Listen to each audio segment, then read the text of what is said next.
Good evening, everyone. I am Carla Sanders, the Cosmic Crone, and I bring you this evening the second Aquarius full moon of this year, this month, or this sign of Leo, anyway. Oh, the full moon is happening Sunday morning where I live on the coast of Maine at, let me look at the time, 8:02 a.m. And it's happening in the very final degrees of Aquarius. So let's take a look. 2937, Leo is the sun, and opposite the moon will be at 2937 Aquarius. Very close. The moon is a fast mover. It is the fastest mover of the chart, moving, well, roughly a degree an hour, I guess. So right now the moon is conjunct Saturn, and in 1 hour from this very minute where I live, the moon will be rising. The moon and Saturn are going to rise together, so I can go out and see that over my pond. And it's a good time to see it because the moon rises a little later every day, and if you're on the East Coast, most of us are going to be looking at socked-in skies as Hurricane or Tropical Storm Henri heads up my way on Monday. So I'm going to go out and do all of my loving on the full moon this evening while I can see it. We've had a lot of cloudy full moons here in Maine this summer. So that opposition is happening at this very moment. The moon, as it enters that full moon window, that energy is building. And so all of that emotional, intuitive, deep inner, touch your gut kind of energy that the moon carries is grabbing hold of Saturn, and the two don't always mix very well. So as we're running up to this full moon, this evening in fact, you might be feeling a lot of tension, where your emotions are feeling expansive heading into the full moon, and Saturn is like a damn brick wall. You can't get any traction on what you want or where your emotions are guiding you. And just sit it out. Take a breath and say, Saturn, what do you need me to know about this situation, this desire, this emotional resonance that I'm feeling? What wisdom, what caution, what second look, what universal law, what form shall what I am taking create? Because the moon can go off half-cocked sometimes. And Saturn is the one who brings form. And I always like to put the most positive spin on Saturn, even when he's kicking my ass, because otherwise, how would we ever get along? So Saturn is the container. Saturn says, you have all this energy, what are you going to make with it? Keep your head about you. Realize that you need to direct this energy in a way that is supportive. And around the full moon, especially with the other energy going on at this full moon, the form, the container of ritual can be extremely important.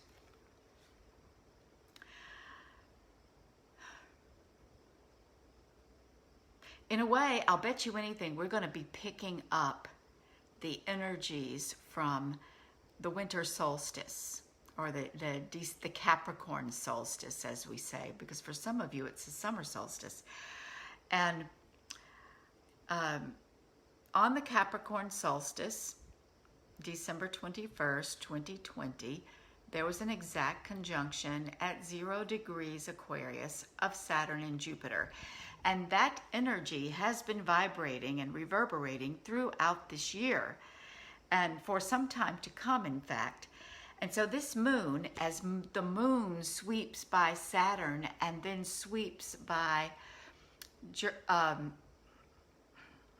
Jupiter, excuse me, it's sweeping by Jupiter on its way towards its exact opposition with the sun in the wee hours of Sunday morning. It's picking up those energies. It's just kind of setting that cord off. So you think back to what was alive for you, what was up for you at that moment about 7 months ago when Jupiter and Saturn were merged.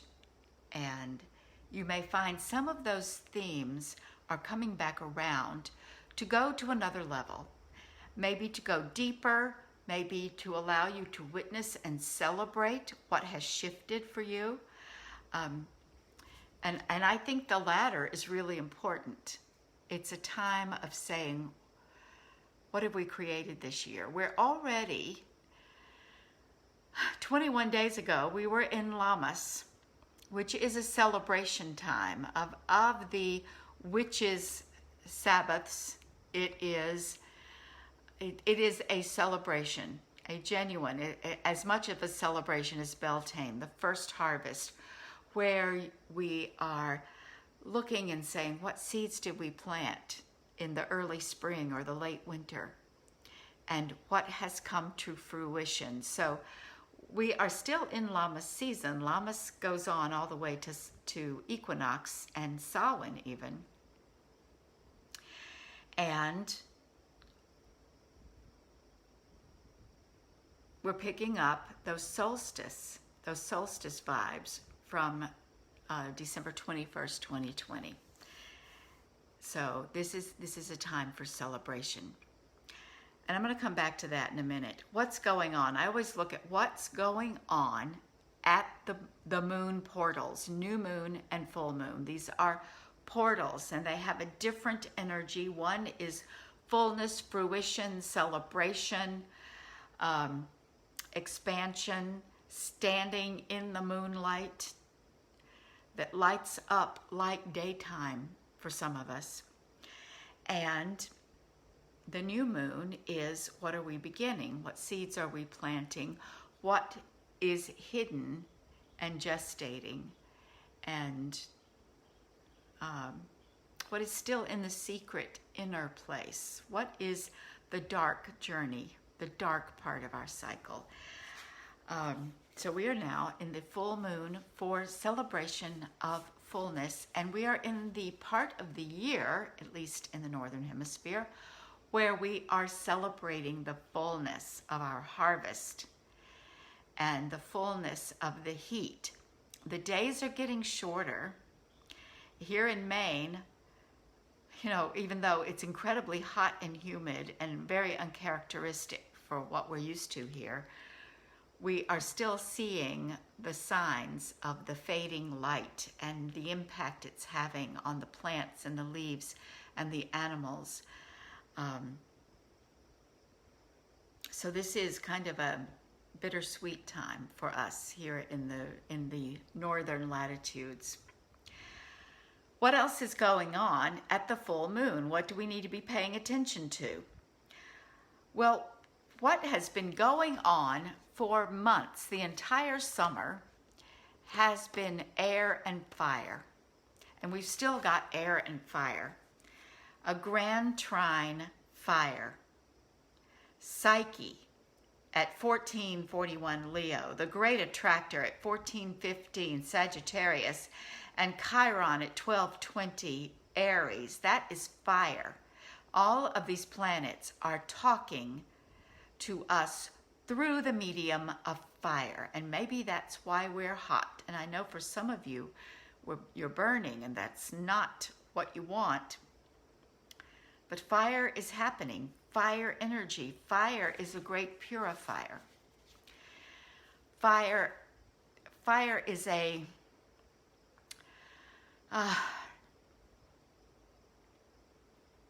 water cleanses. Air refreshes, renews, blows things away, yeah. Earth grounds, and it can also bury. You can give things to the earth, and the earth will help you compost. Earth composts.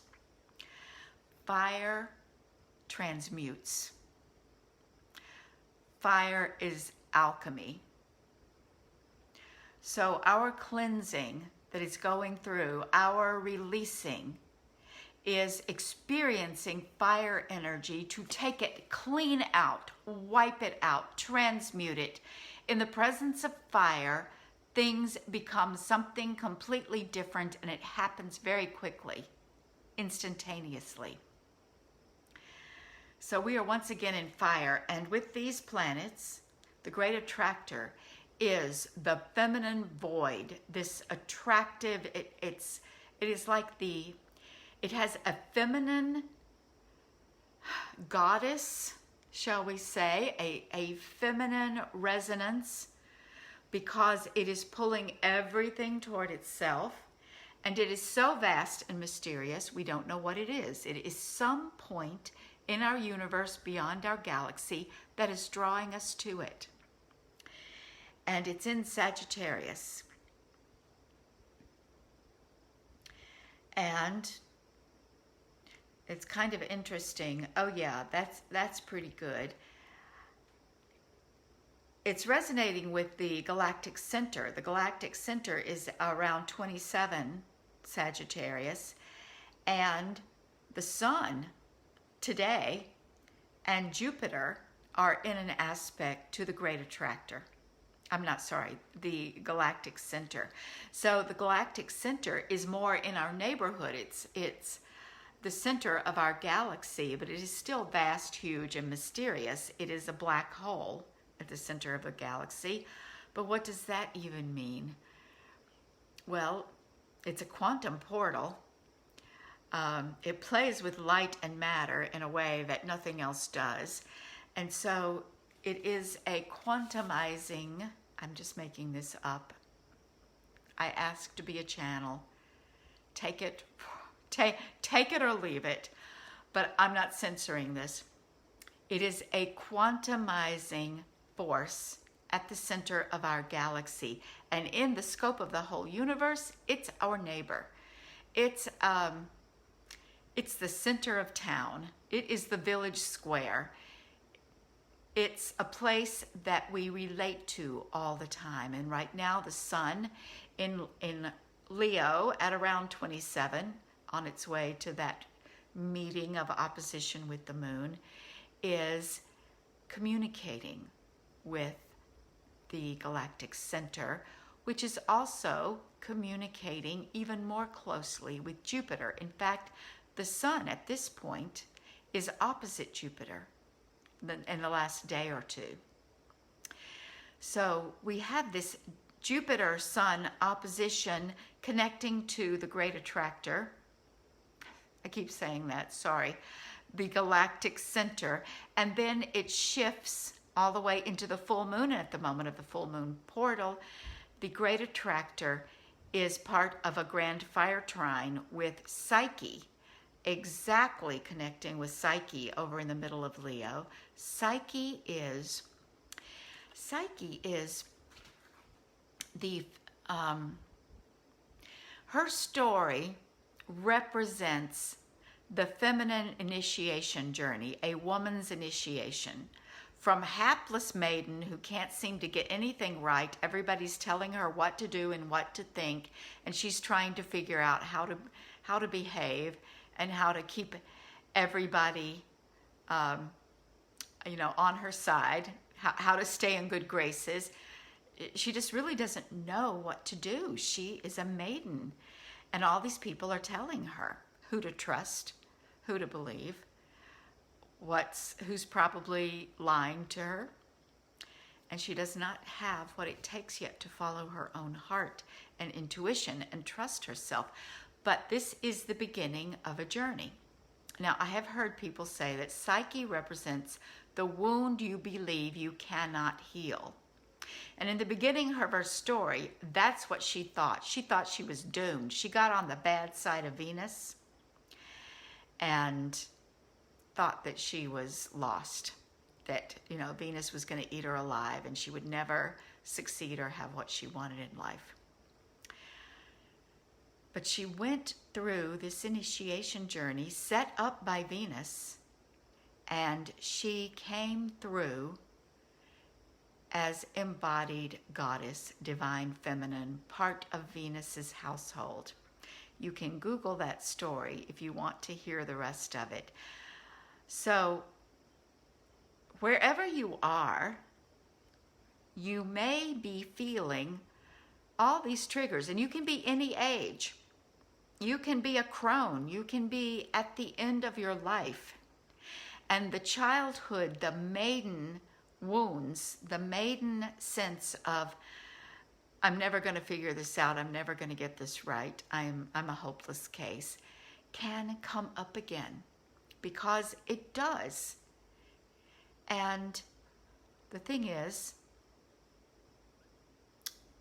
it comes up to be healed, it comes up to be recognized, it comes up to be loved, it comes up to be acknowledged, honored,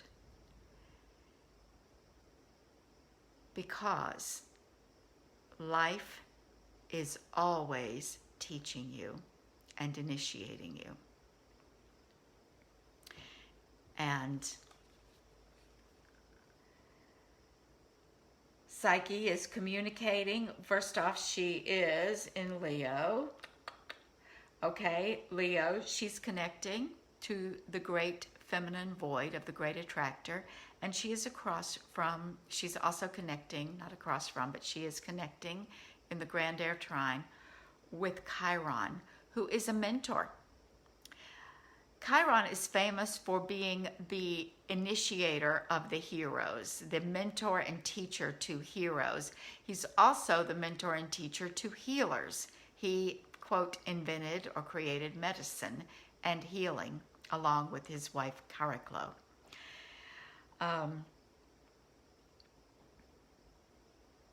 So if you are feeling your maiden energy come up, that part of you that just, it's like, gosh, I am this age, I've been at this for years, and I still feel like a screw up.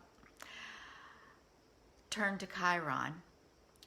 Get yourself grounded, go out into that full moon, tap into Sagittarius. If you're at a place where you can look at the Milky Way, you are tuning in to Sagittarius, and something is crawling around in my plants outside. I love nature. So tune in to Sagittarius and feel that energy of the great attractor beaming from the vast distances. And then tune into the energy of Chiron and just say, I've got this. Show me what I need to learn from this, because once again, I am coming into a place of learning and healing and growing. Everything here is for my growth. So that's in the fire, and it can transmute and move very quickly. And if you resist it, you'll get burned. That's what happens when we have that whirlwind of fire. Surrender. Allow the fire to lick you. It's like, I just had this flash of something I learned as a child in church, of when the Holy Spirit came down as a flame to anoint the disciples after Christ died. These stories are helpful. It was a fire, but it did not burn them. The same with Moses and the burning bush. There was a fire, but it did not consume the bush. This transmutational alchemical fire can burn you, but it will not consume you. It will change you if you allow it. And that can still be pretty intense, especially when we have a grand air trine intensifying the fire, because what does fire need? It needs fuel and it needs oxygen. It needs air, and a wind will intensify it. So we have had fire trines and wind trines, whirlwinds and whirlpools and fire nados all summer long. So who's involved? What energies are activated in this air trine, grand trine? We have Venus herself. She was the bad woman. She was in her evil bitch manifestation. Did you know? Her dark goddess manifestation in the Psyche story. And she is connected to the North Node, which is the point of destiny. And so it's pointing all of us to what we are creating as a collective when we're looking at a universal chart, like a moon chart. And she's pointing to Ceres and Black Moon Lilith, who are in a loose and applying. They are coming closer and closer together. Actually, Ceres and Black Moon Lilith at the new moon, they were in an exact conjunction, and now Ceres is moving on. But everybody is moving forward to meet up with the North Node. So Earth and the goddess, and Black Moon Lilith has a lot of energy she is a resonance, a similar resonance to the Great Attractor, in that she represents the void of the feminine creatrix, the emptiness from which all things come, and then she is the fertile one. She is the portal. She is like the womb through which all life and form comes. All of that void energy, that pure potential, comes into form and creation through Black Moon Lilith energy. So she is embodied because she is part of the quadroon, the quad goddess of Lilith. And there are 4 Liliths that we look at in astrology, at least. And I have written about the triple goddess Lilith, because she has a maiden, mother, and crone, and I believe that Black Moon Lilith is her crone aspect. I guess maybe it's the mother aspect. I don't remember, because they're all the same. They're not really different. But when you tease them apart, they speak to a different part of ourselves. So I'll have to actually go look up what I wrote to see whether I placed her as the mother or the crone.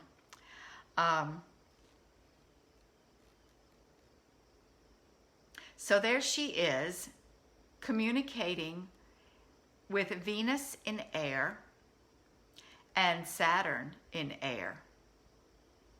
So what happens when you've got in air, you've got Saturn, the crucible, the container, the law of nature, the law of the universe, and institutional human law, religious law, governmental law, rules, ethics.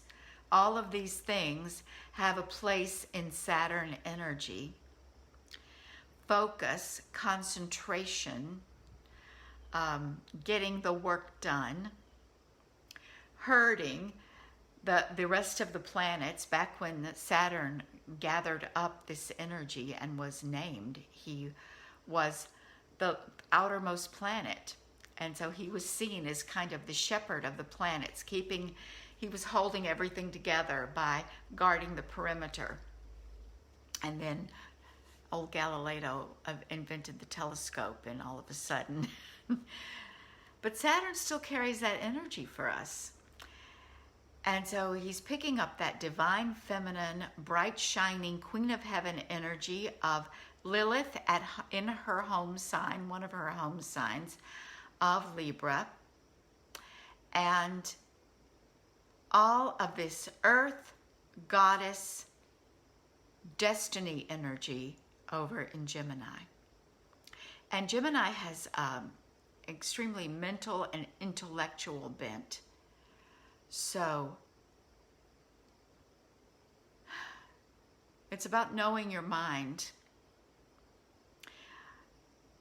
using your mind, using your intellectual strength and the power of your mind to, in its highest sense, the mind is a terrible thing. The mind is determined to keep us safe, to keep us small, to keep us hidden, to believe all kinds of crazy shit about ourselves. But the mind is also, we have the mind of God. We have, think of it as consciousness, as big brains with intellects that can step into consciousness, a higher consciousness. It's no accident that our brains have the third eye and the crown associated. Now, there is a tendency to be too much in the mind and too much into the third eye and the crown as superior spiritual energy, and that is an error that will get us into trouble. But to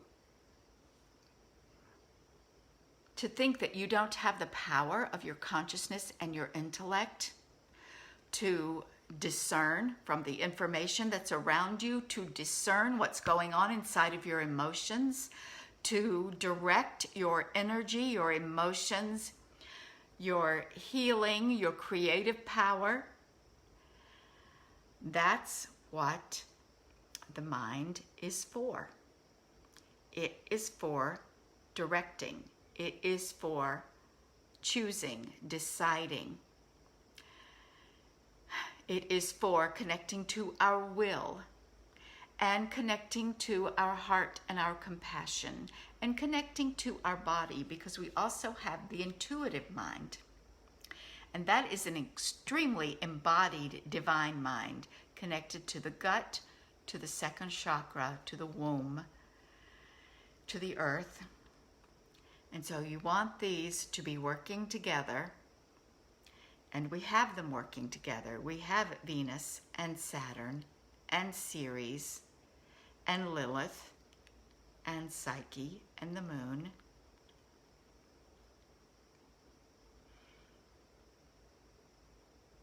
And we have something else. The great attractor is a big focus right here at this time, because the great attractor is in a T-square to Nessus and Mars, which Nessus is ancestral healing, particularly of an abusive or traumatic nature. So the family traumas that have been passed down, abuse, especially sexual abuse, substance abuse, any kind of cruelty, power plays, gaslighting.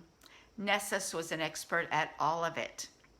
And so when Nessus shows up, it means what's come up for you to heal, because it stops here. Melanie Reinhardt had the most beautiful statement about Nessus. It represents all of that, but not in its toxic, active form. It's in its awareness, consciousness form. You can choose to heal it in this lifetime. In fact, that's why you're here. So Mars, opposite Nessus, connected to the great attractor. What do you suppose that will do for you? And it is, I'm going to show you the picture. Look at this beautiful picture. You've got basically a Star of David here with the air trine, the fire trine, and then what we call the T-square, anchored. This chart is anchored in the great attractor. It's gorgeous. So go out under the full moon with your drum, your rattle, your voice, your feet. Dance. Give it up. Light your fire. Howl. Write down what you're letting go of. Write down what you have metabolized and completed. Write down what is being burned out of you and transmuted.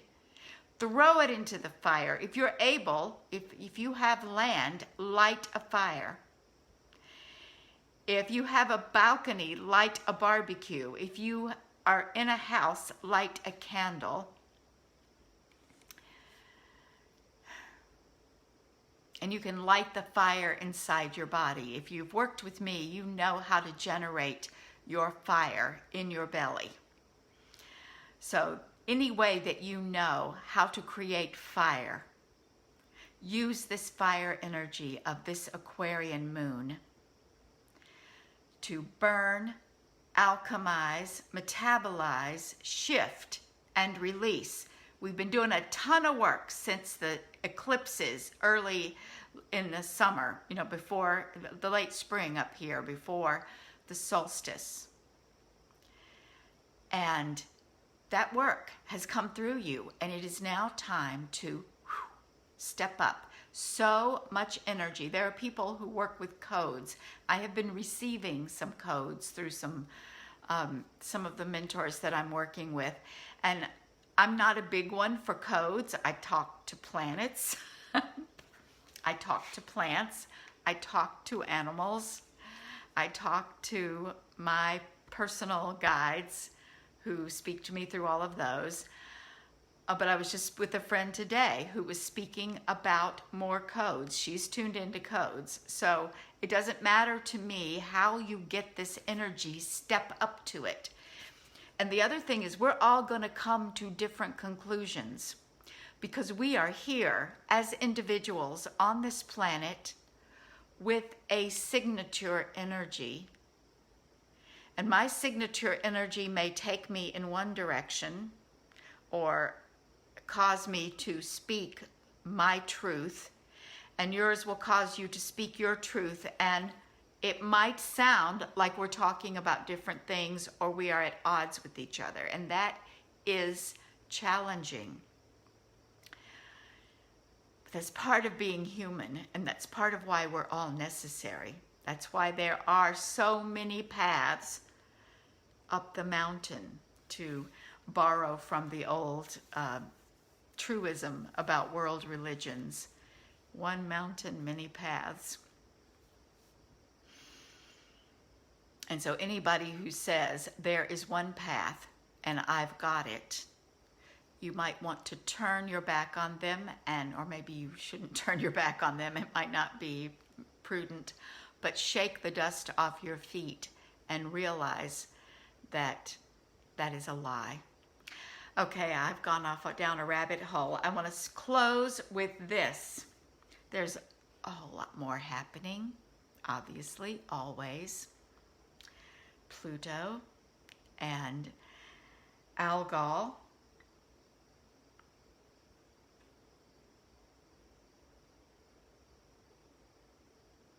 Magdalene and Jupiter, Magdalene and the Sun.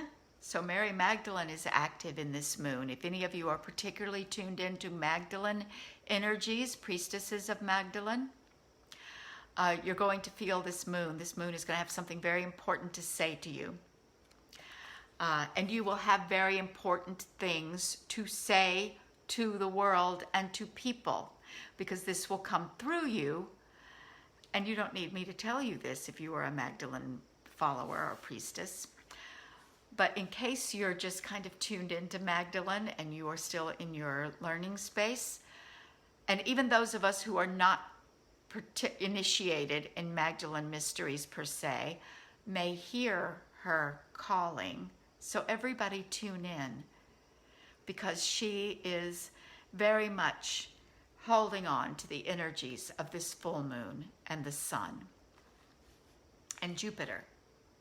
And Jupiter, the moon is going into a conjunction with Jupiter and then going into its opposition.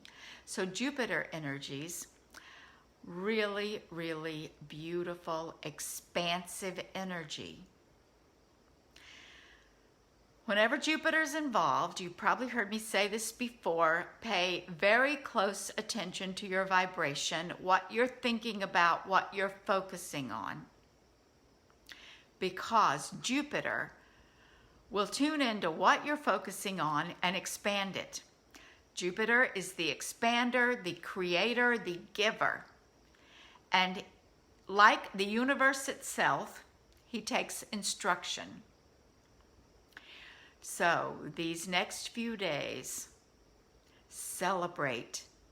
Celebration and gratitude. Celebration and gratitude. Celebration and gratitude. And while you're releasing what you're going to release as you do your ceremony over these next few days, be very clear about what you're creating and what you're bringing in. Because there's a reason why you're making these changes. Not so you can go back and say, ooh, let me create more of what I've already had. And your mind will want you to go there, your small mind. But we have tuned in to a higher mind, a greater mind, a higher consciousness. Speed it up. You've been following me. You know I've been talking about it. Black Moon Lilith in Gemini, Vesta in Libra, all about that. And now in air, the full moon and Jupiter are together in this final degree of Aquarius. Jupiter is retrograding back into Aquarius. The moon is speeding forward. By midday, by the time brunch is over tomorrow, the moon will be in Pisces. So you're going to have this flood of emotional, spiritual energy. You're going to suddenly go through this alchemization, and then the moon is going to carry you into the oceanic, galactic, spiritual energy of Pisces. Expect insights to come flashing. And you'll still be in the full moon window. You'll still have that energy of Jupiter, even though the moon has moved on. You will still have the energy of these grand air, grand fire trines. But the moon is going to bless us with water while we're in all of this heat in air. So just be aware that it's going to shift really quickly. And don't be thrown off. Swim. And that's what I have for you for this exquisite full moon. People are talking about being a blue moon. Well, it is blue. Blue is when you have two significant moons, new moon or full moon, in 1 month or in one sign, astrologically speaking. So, yes, we are blessed with 2 Aquarian moons.